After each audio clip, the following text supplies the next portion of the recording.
วิธีการเพิ่มบัญชีธนาคารเข้าในแอปพลิเคชันของ Bitkick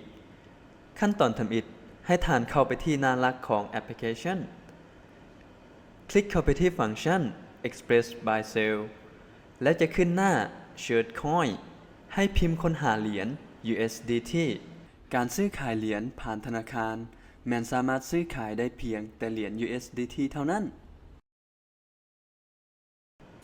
กดไปที่หน้า Fiat เพื่อเลือกสกุลเงินที่ท่านต้องการผูกป้อนจำนวนเงินที่ท่านต้องการซื้อหลังจากนั้นให้กด Next เมื่อเข้าไปที่หน้านี้ให้ท่านกดไปที่ Verify และให้ใส่ข้อมูลบัญชีธนาคารของท่านบ่ว่าจะเป็นเลขบัญชีธนาคารและเบอร์โทรศัพท์และที่สำคัญบัญชีธนาคารของท่านต้องเป็นธนาคารร่วมพัฒนาหรือ JDB เท่านั้นหลังจากนั้นให้กด Verify ต่อไปให้ท่านใส่รหัส 2FA ของท่านแล้วกด Confirm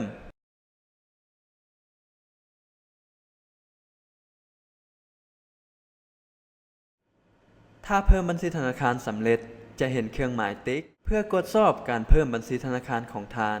ให้กลับไปที่หน้าหลักของแอปอีกครั้งเข้าไปที่ไอคอน Profile